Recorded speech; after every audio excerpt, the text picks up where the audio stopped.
Hello, everyone. We start our weekly review de facto. And this week we have selected 3 topics. First is about urgency of privatization of state-owned enterprises.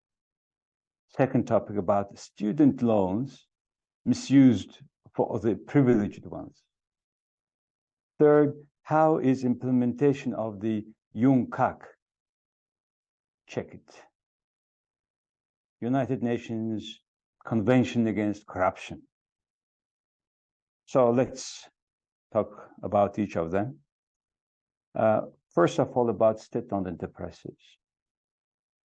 The amount of state-owned enterprises and their assets keep increasing in Mongolia for the last 10 years in particular. As it increases, their amount increases, we see less competition on the market, on the economy, and we see a lot increase of inefficiency in the economy and of these state-owned enterprises. Very clear example is Irtnes Tavun Talga, the largest coking coal corporation, mining corporation of Mongolia, where recently the former CEO and his team was arrested. They are now in prison for corruption, and a parliament member, Ayurtzan, who are connected, allegedly organized all these actions for years, has been ripped off. It's his parliament immunity. So state-owned enterprises keep increasing. Now there are 105 of them in Mongolia. Total asset is about 54 billion MNT. And according to the research of financial institutions, Finance and Economic University of Mongolia, their total profit was only 300 billion MNT. And this, they made only 300 billion MNT total profit, which is mostly made only by 4 mining corporations. At the end of 2021, their state-owned enterprises' total debt was 18 trillion MNT, almost like Mongolian state budget, out of which Irdenis Mongol, the largest mining corporation of Mongolia, to which some 30 companies belong, all the state-owned, and this corporation has 5.4 trillion MNT debt. And there is a state bank also. Mongolia has also a state bank.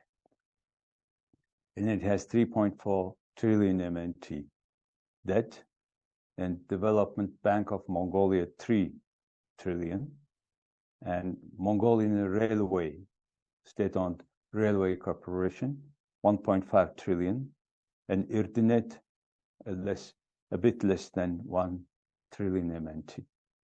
It's at the end of 21, and in 22, not much changed. Some maybe have a less or more, but still it's still the principle of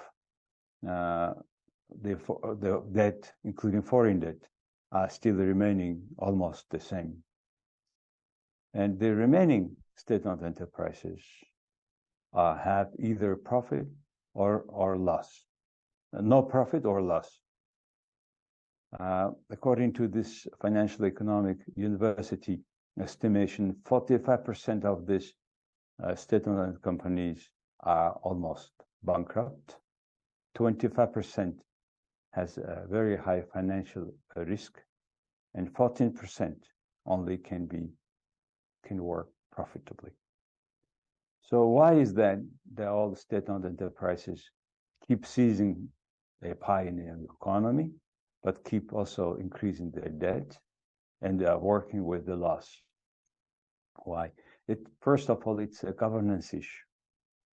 Why? Because the people who are coming to the board or executive branch of these companies are not nominated or sent not by merit. It is sent usually by their closeness to political high-ranking officials, their party leaders, and depending on how they participated in election campaign of the person who nominated them.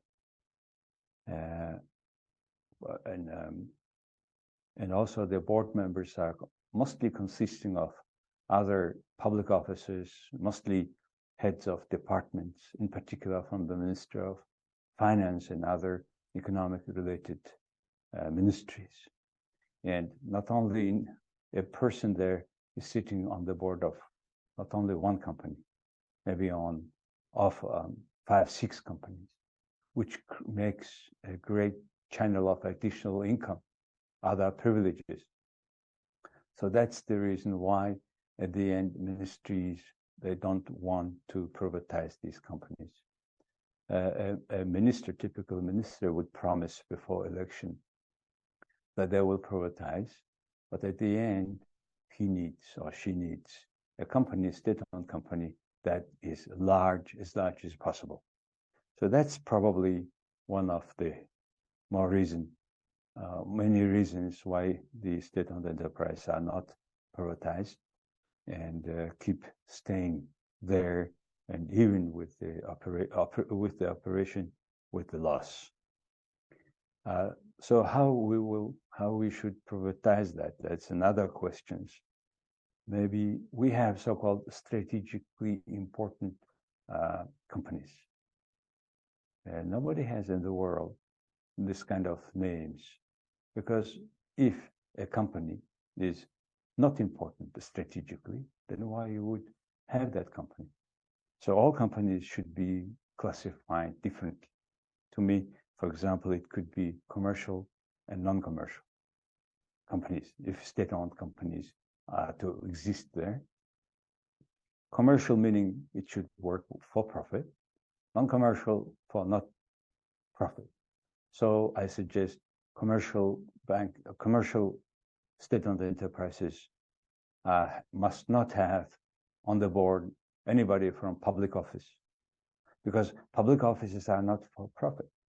Those are for better performance, better services to the people. So commercially important state-owned enterprises must have professional board, people who knows the business, and plus who can monitor the working of the executive branch. And the CEO of a state-owned enterprise are to be selected or based on merit, and should have a certain contract. And that contract doesn't depend on the election term, for example. And the second point is about the so-called golden share. Even it can be one, but that share has a particular right, certain right to make so that the state also has a certain part of monitoring function of the company. So this is the general line of privatization concept of state-owned enterprises to me. So there is a law on privatization of state and local municipality owned companies. And this law is being updated, draft is prepared, and it is to come to the parliament, hopefully for this year, before the election, so that after that next election, Mongolia becomes a bit competitive in a particular field. Otherwise, in the way how things are operated now, so much politically motivated, oriented, connected, I don't think the economy will be efficient or competitive. Without being not competitive, and so many companies, almost 1/3 of the GDP size, working with losses without any responsibility, of course, it's no surprise why Mongolian tourists are devaluing, and why the exchange rate is coming very high for favor of US dollar. So no surprise for that. So I do expect this, we wish this draft law discussed soon, and we would have state-owned enterprises more controlled by public. The only way to have this control is to make them public companies.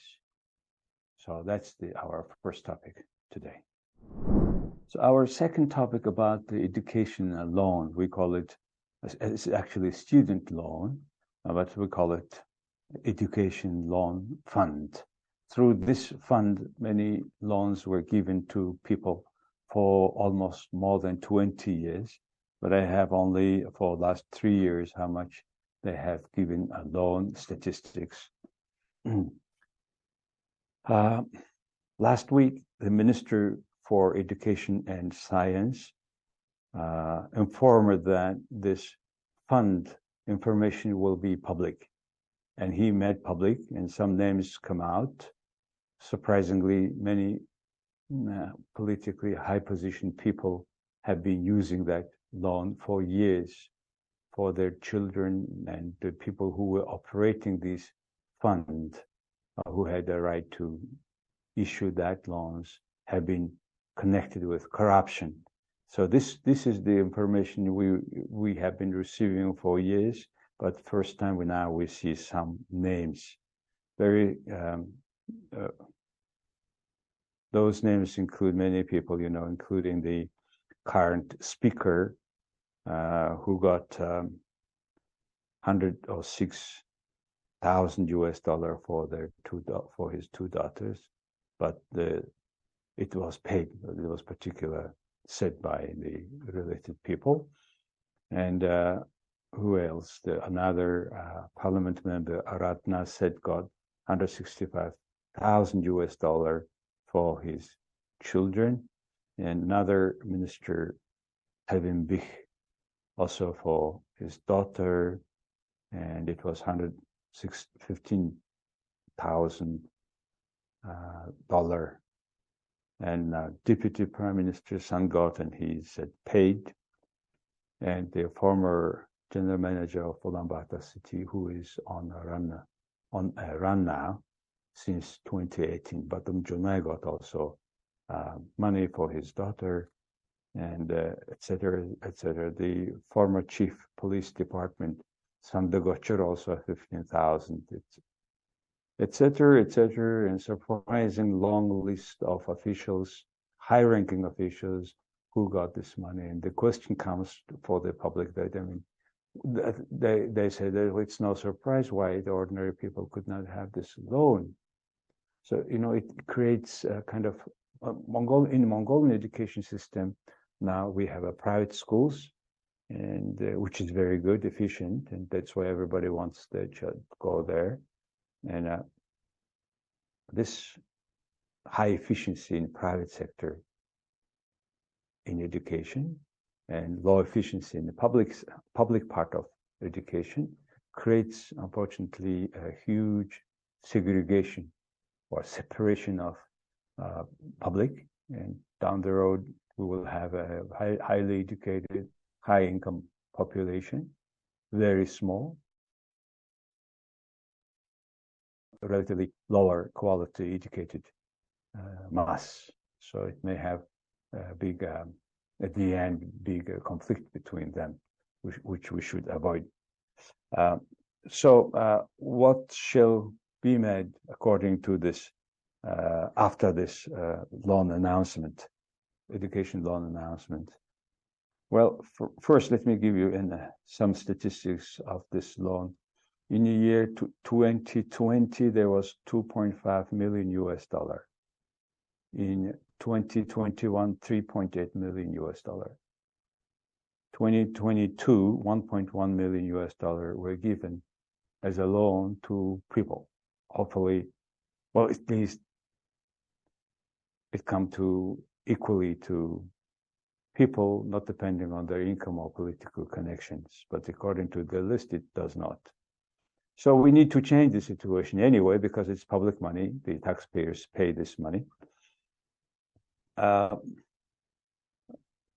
interesting move was after the announcement that the Minister in Lang said that this loan will be regarded, those loans which are not paid at the moment, by this time, will be included or input into the database of loans run by Mongol Bank. It means that these people who have still to pay their debt will not be able to have another loan, at least. And at least it will be public information for commercial banks to know who has which kind of debt. So the list is announced. What is after? A question. First, they should make, I suggest 4 things. First, should make a very clear separation of those who got scholarship, which they should not pay back, and those who got the loan. 2 separate lists. Second, and to make sure who paid, who had not yet paid, because we don't need that general list of names. Third, there are borrowers, say, of education loan who are exempted now of payment. Why? Because they have met already certain conditions, like 4 years working for state, or there are several other conditions. Whether they have completed these conditions or not, also to be differentiated. The fourth is, there are cases where the sending organizations of state ministries or agencies, and then they are restructured. They are not existing anymore. In that case, it should be a very clear indication for their borrower to whom they have to pay or to whom they are to be responsible for. So these 4 differentiations, different lists to be made, and then to announce those who are really violating their terms and conditions.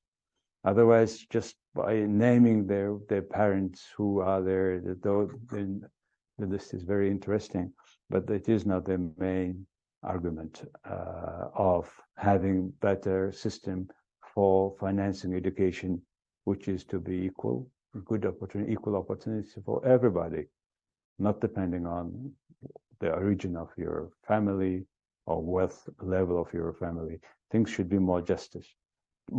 So that's the public demand now, and hopefully the Minister of Education and Science will complete his work, and that's at least the people want.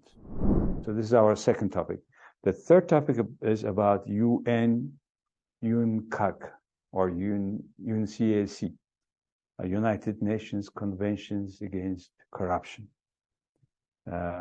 Why I'm talking about that? Because now I am in Tashkent at the meeting of civil society organizations with UNCAC, Nations Organizations for Drug and Crimes, who is the so this UNODC, United Nations Organization against on drugs and crimes, who is the custodian of this convention, and which has a duty to promote its full implementation and to address global emerging risk. So this organization is now in cooperation with Anti-Corruption Network for Eastern Europe and Central Asia, supported by OECD, is organizing this whole event. And this event is about, under the plan of Istanbul Anti-Corruption Action Plan. And every 5 years, the countries making peer review, and prior to that, the country is self-assessing. There's a particular, I think it's already set tools how to make self-assessment, and also it is assessed by a civic society of that country. Why? Because without civil society organizations' participation, and this assessment will not be full. And it has been done for Central Asia, Eastern Europe, and the Central Asian countries for years now. And the 5th round of this Istanbul Action Plan is coming. Every year, countries are reporting, the officials at least meeting all together, and they hear at that meeting about the assessments of a particular group of the countries, because every year they cannot cover all countries. So every year, 2 or 3 countries are assessing each other, and they discuss that, their report, and of course learn from the mutual cooperation. And a lot of things to be made also for law enforcement network. They creating a so-called matrix of high-level corruption cases. This is a database, investigations, prosecutions, and sanctions of high-level corruption, which will be only open to designated practitioners of ASEAN member countries. ASEAN, again, this is Istanbul Anti-Corruption Action Plan.